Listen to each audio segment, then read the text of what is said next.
Сайн байцгаана уу? 19 оны 31-ээс 35 дугаар тестийг ажилцгаая. Энд миос хуваагдал тайлбарлагдах учраас амьтны эсийн амьдралын мөчлөгийн аль үед мембран бүрхүүл дотгош хотойж төл эсийн цитоплазм бүрэн хуваагддаг вэ гэсэн байна. За энэ дээр ACD-ийн бүгдээрээ интерфазын үе шатууд, интерфаз нь өөрөө эсийн тайван үе буюу хуваагдалд бэлтгэх үе яагаад байгаа тийм учраас эхний дөрв бол дөрвөлээ биш гэсэн үг. Харин зөв хариулт нь цитокинез буюу цитоплазмын хуваагдал орж ирж байна. За 31-ийн зөв хариулт байлаа. За 32. Зурагт дөрвөн хоромсоомтой эсийн миос хуваагдлын үе шатуудыг үзүүлжээ. Хүснэгтээс миос хуваагдлын үе шатуудыг зөв илэрхийлсэн мөрийг сонгоорой. Тэгэхээр бидний гол барьж авах зүйл бол энэ дөрвөн хоромсоомтойг онцлоод өгсөн байгаа хэсэг. За тэгээ харангуут мэдээж энд экваторын дагуу ирнэ жагссан учраас энэ бол метафаз. За дараагийнх нь болохоор зэрэг бие валентууд хоорондоо салж байгаа учраас энэ бол анафаз. Одоо миоз 1 үү 2 үү гэдгийг ялгана. За энд дөрвөн хоромсоомтойг өгсөн байхад энэ дээр 1 2 3 4 центромерээр тоолно. Тэгэхээр энэ 2-ын бүртэлтэй гэсэн үг. За энэ бас яг нь 1 2 3 4 бас 2-ын бүртэлтэй гэсэн үг. Тийм болохоор зөв хариулт нь C. Тэгэхээр нэг дээр бол бие валентууд ингэж гисэн юм шиг харагдахгүй байгаа зү тий. Гэхдээ бид нар дөрвөн хоромсоомтой гэдгээ бариад энэ 2-ын бүртэлтэй юм байна гэдгээрээ хөвөөд тэгээд метафаз 1 гэдгээ сонгоно. За яг миосын үе шатууд 10 дахь ангийн сурагчид дээр зураг хөрөгтэйгээ байдаг. Энийг багш нь маш хялбархан тайлбарлах юм бол профазын процесс бол ерөнхийдөө бэлтгэл үе шат байгаа тий. Тэгэхээр митозоос ялгаатай нь миоз 1-ийн профаз 1 нь хамгийн өвөрмөц буюу бие валент буюу одоо гомлог хоромсоомууд хоорондоо ингээд тодорхой хэсгүүдээр нийлнэ.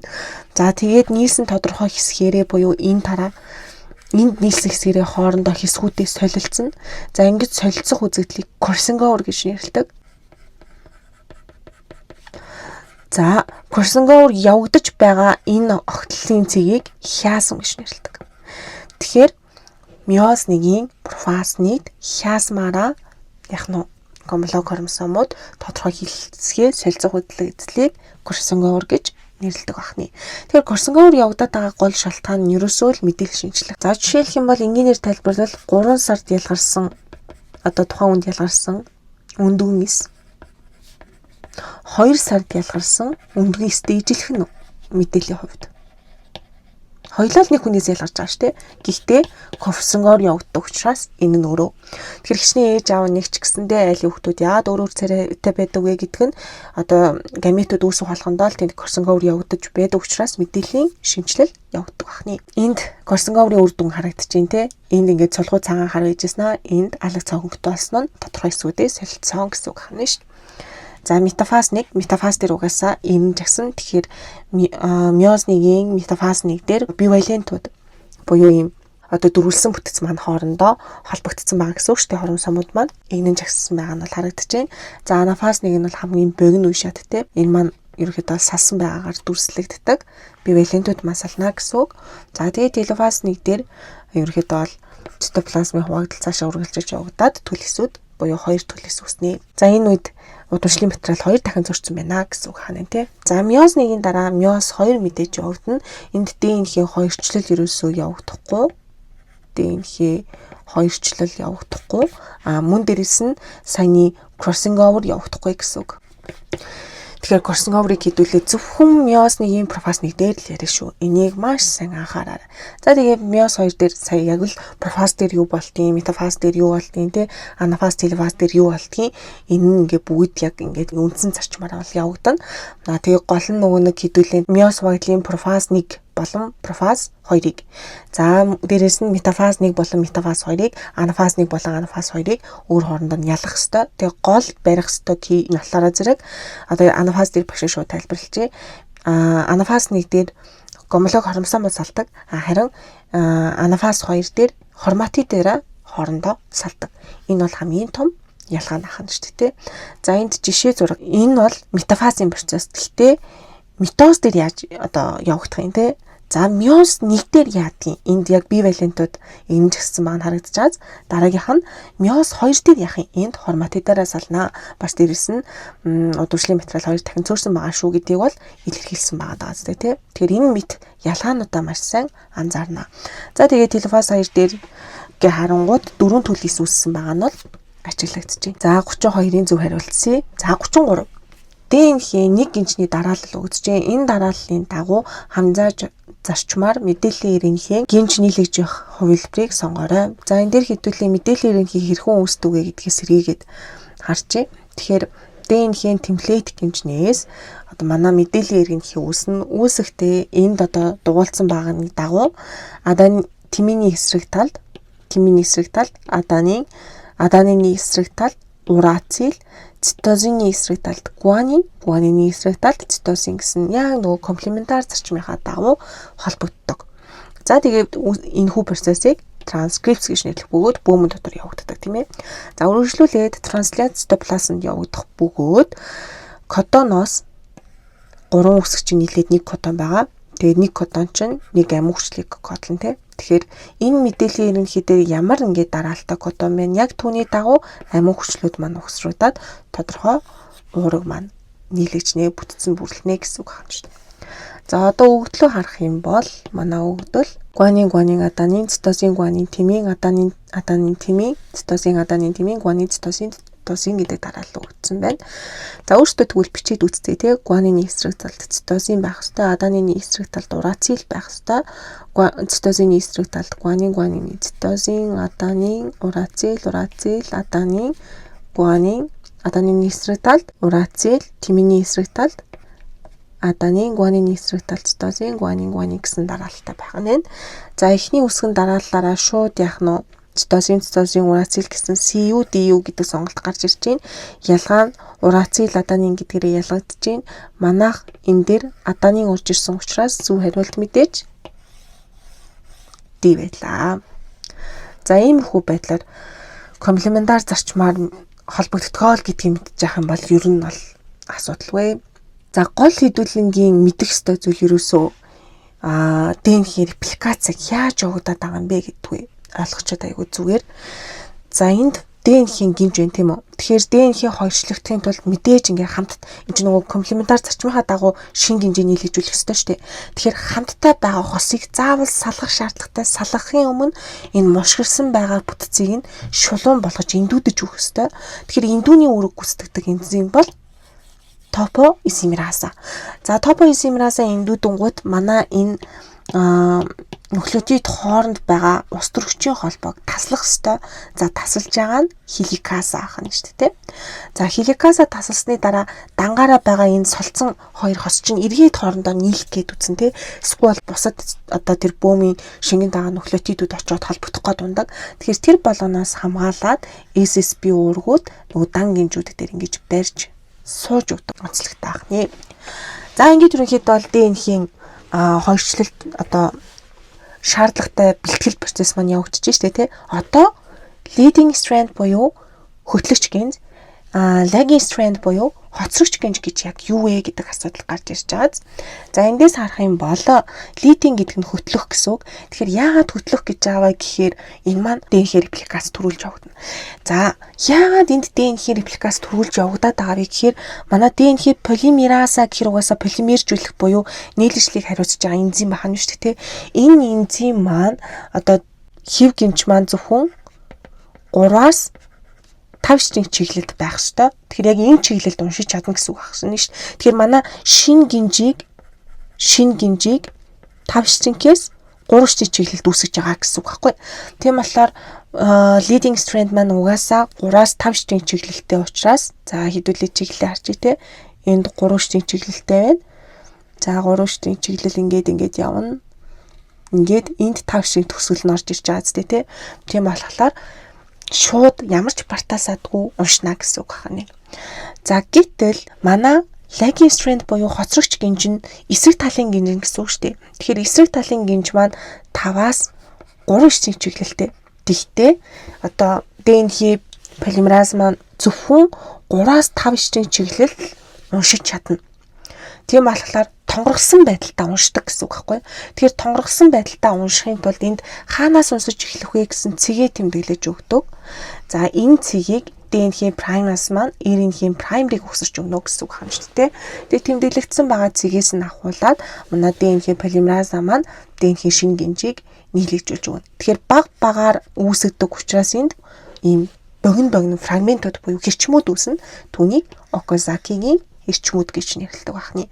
За үүсгэсэн байгаа тустай одоо тэр богино хэрчмүүд маань хоорондоо мэдээж нийлэх ёстой. Мөн нөгөө РНХ-ийн хэсгийг мэдээж салгаад оронд нь тохирсон нуклеотидыг суулгаж өгөх ёстой тий. Тэгэхээр энд ингэж тасалдсан байгаа энэ нурууны хэсгүүд орж ирж байгаа. Тэгэхээр эдгээрийг хооронд нь ДНХ лигаса буюу оёдлын энзим маань сайхан фосфодиферийн холбоог ингээ үүсгээд уншаад өчнөө гэсэн үг хана. За энд энзим болгоны үүргийг ерөөхдөө бол маш товчоор оруулсан байгаа. За энд ДНХ болон РНХ ялгааг харуулсан зураг байна. Тэгэхээр ДНХ гэдэг маань хос гинжтэй, РНХ маань мэдээж дан гинжтэй. За ДНХ дээр сахар нь деоксирибоз гэдэг, РНХ дээр рибоз гэдэг. За энэ ямар учиртай юм бэ гэхээр ДНХ-ийн одоо тэр деоксирибозын хувьд 2 дугаар C дээр хүчил төрөгч нь байхгүй учраас деокси гэж нэрлсэн байна. Харин рибоз дээр 2 дугаар C дээр гидроксил бүлэг маань бүтнээрээ байна те. Тийм болохоор рибоз ахны. За тэгээд азот лөсөрийн хувьд энэ хоёрт хоёуланд нь цитозин, гуанин, аданин бол байгаа. Харин ДНХ дээр онцлог суурь нь бол тимийн, харин РНХ дээр урацил орж ирдэг. Ийм ялгаатай байгаа. 33-ын зөв хариулт дээсэн. 34. Мэдээллийн РНХ-ийн бүтцийн онцлог гинэ. За мэдээллийн РНХ мэдээж кодон агуулж байгаа. A бол зөв. За антикодон агуулсан дан гэждэг хэрэг антикодон маань зөврийн РНХ дээр яригддаг. Тийм болохоор B бол худлаа. За C удамшлын мэдээлэл агуулсан хос гинж гэхээр манай ДНХ-г хэлээд байгаа. Тийм болохоор C бол худлаа.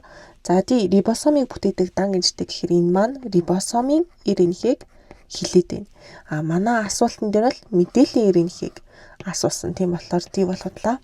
За E их энергийн холбоо бага молекулт нэгдэл. Их энергийн холбоотой гэхээр шууд кефа санаад чинь орж ирж явах хэрэгтэй. Тэгэхээр E бол мэдээж мэдээлэл РНХ биш. За тэгвэл зөв хариулт маань яалтчгүй A өгдөлсэн байна. За хажуу талд нь жишээ зураг оруулж өгсөн биз дээ. Транскрипц болон трансляцийн ДНХ-гээс манай РНХ үүслээ. За энэ дээр онцлог зүйлийг хараа. Ногоон хэсгүүд нь энд ингээ алуу олонгуудаа дан улаан хэсгээс бүрдсэн мэдээлэл РНХ үүссэн байна да. Тэгэхээр нөгөө удамшлын материалын хувьд ингээд зарим нь одоо интроны хэсэг буюу мэдээлэл агуулдаггүй хэрэггүй хэсэг, зарим нь экзоны хэсэг буюу мэдээлэл агуулсан хэрэгцээтэй хэсэг байгаа. Тэгэхээр мэдээж одоо альва номноос ч юм уу альва дэвтрээс хэрэгтэй мэдээлэл авна те. Үнтэй ижилхэн мэдээлэл РНХ маань яг шаардлагатай мэдээллүүдээ ДНХ-гээс суулж авна. Одоо авч үлдэх ёстой. Тэгэхээр анх үүссэн байгаа РНХ-гээс сплайсингийн процессор экзонуудаа салгаад интронуудаа хаяад экзонуудыг өөр хооронд нь угсарна гэсэн үг байхгүй юу? Хэрэгтэй дарааллуудаа хооронд нь угсарна.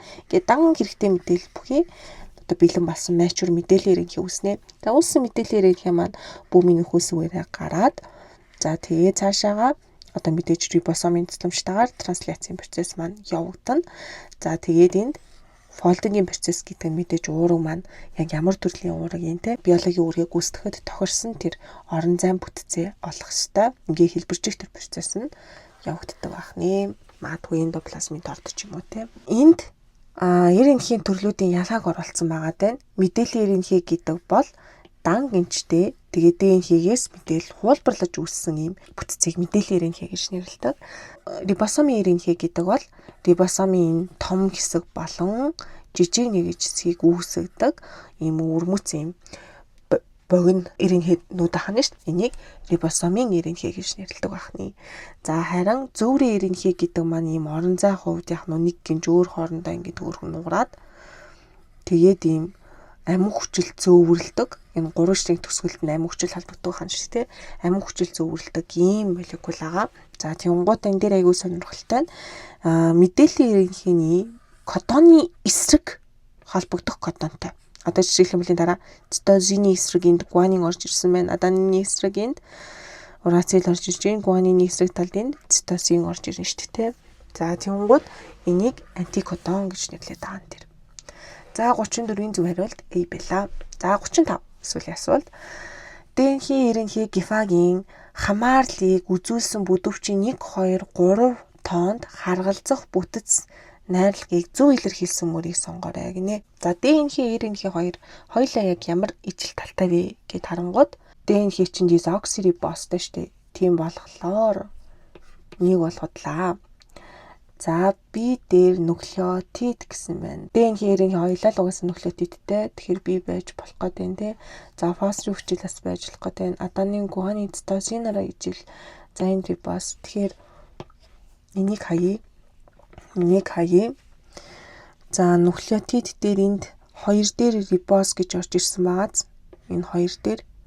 Гэтэл ДНХ маань рибосгүй шүү дээ. Тэгэхээр энэ худлаахгүй. За тэгвэл A дарагдцсан, B дарагдцсан, E дарагдцсан тий. За CD-г харах юм бол за дахиад 2-аа арчгүй. Дезоксирибос гэдээ ороод ирлээ 2 дээр. Тэгэхээр ерөнхий маань рибостой шүү дээ. Тийм болохоор энд дезоксирибос байж болохгүй. Кефач гэсэн дээр рибостой. Тэгэхээр энэ C дээр яг энэ 2-ын өгөгдөл худлаа болсон шүү. Тэгэхээр зөв хариулт маань D болж тарах гэдэг. За тулгаад харъя. Ерөнхий болон ДНХ маань хоёулаа. За энэ муухай яатснаа багш найрлагаад тэгээд яг дундын шинжийг бичээд үзье. Хоёулаа адонин, гуанин, цитозинтэй. За болж энэ 2 дээр ДНХ, ерөнхий гифа бүгдээрээ фосфорын хүчилтэй болж байна. За 3 дээр гифа болон ерөнхий нь рибос сахартай. За маш гоё таарлаа тийм ээ. Тэгэхээр яалтчгүй манай зөв хариулт D байсан бахны. ATP буюу гифан 3 фосфорт аденозин гэдэг үгтэй. 3 фосфорт аденозин. За 3 фосфортой байна уу? 1 2 3 фосфортой байна. Сүүлийн одоо энэ хэсэг. Тэгэхээр энэ холбоо бол өндөр энергийн холбоо. За дараагийнх нь энд рибос сахартай байт юм байна. За рибос сахар дээрээ манай аденин нэрээр холбогдсон байна. За гэтэл нэрнийх нь аденозин гэдэг нь хаанаас гараад ирвэ гэхээр рибос сахар дээр нэмэх нь аденин тэмцүү аденозин болно гэсэн үг. Тэгэхээр манай энэ хэсэг маань тэр чигтээ аденозин байх нэ. За гифа гэдэг бол энерги хадгалагч гол молекул агаад байна шүү дээ, тийм ээ. Тэгээд фосфор алдах үедээ энерги ялгаруулад эргээ холбохдоо энергийг шингээдэг ийм усан дуустдаг. За эслүү зөөвөрлөгдөхөд амар ийм молекул байгаа. За 35-ын зөв хариулт D байлаа. За энэ мэд Ешийн хэдэн оны яг хэд хэдгээр тестийг төрөлөөр тайлбарлуулмаар байна. Асуух зүйл байвал комент хэсэгт үлдээгээрэй. За тэгээ суугаа дахаа мартахгүй. Bye.